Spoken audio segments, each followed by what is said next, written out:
Gusto kong simbolo ng plus. It represents the operation of addition which is fundamental in mathematics.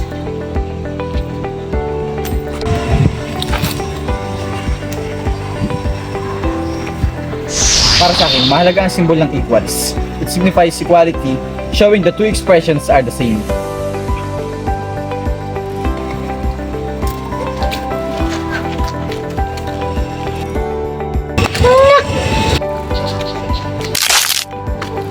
Mas gusto ko ang simbolong minus. Ito ay nagpapahiwatig ng pagbabawas ng mga numero. Ito ay tumutulong upang malaman o makuha kung ano ba ang pagkakaiba-iba ng mga numero.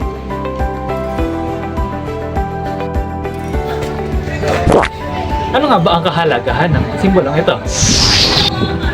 Ipinapakita nito na ang dalawang simbolong ito na values are not equal, which is important in inequalities. Bilang karagdagan, gusto ko ang simbolong multiplication. Ang multiplication ay paulit-ulit na pagdaragdag. Ito ay mahalaga sa larangan ng matematika. Ang simbolo namang approximately equal ay nakakatuwa. It indicates approximation, which is vital in real-world application.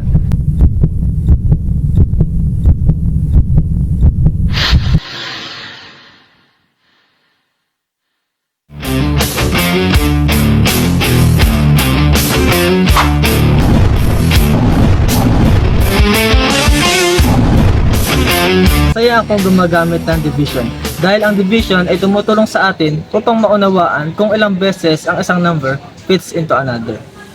Huwag natin kakalimutan ang tungkol sa congruent na nagpapahiwatig ng pagkakapareho sa geometry. It shows that two sides are identical in form.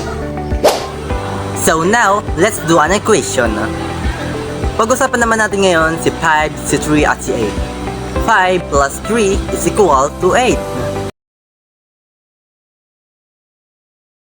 Minsan sa may kalayaan tayo'y nagkatagpuan. May mga sariling gimmick at kanya-kanyang hangad sa buhay.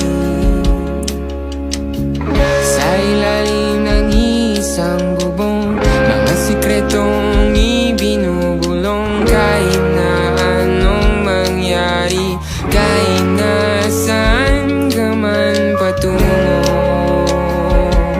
ngunit ngayon, kay bilis maglaho ng kahapon.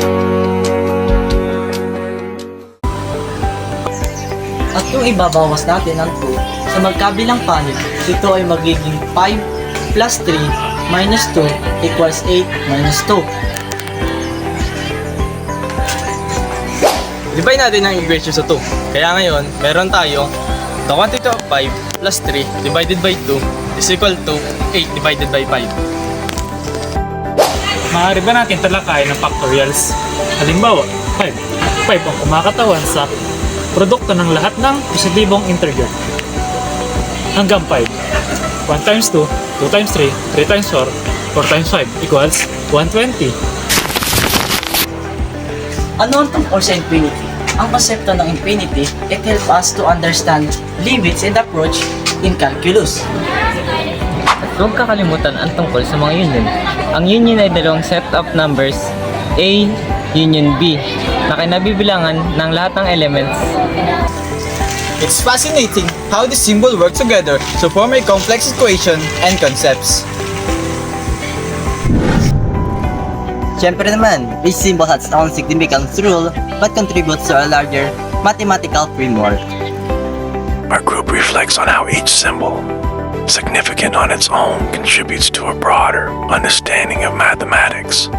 Then we should appreciate the interconnectedness of these symbols informing complex equations and concepts, fostering a deeper appreciation for the beauty of mathematics.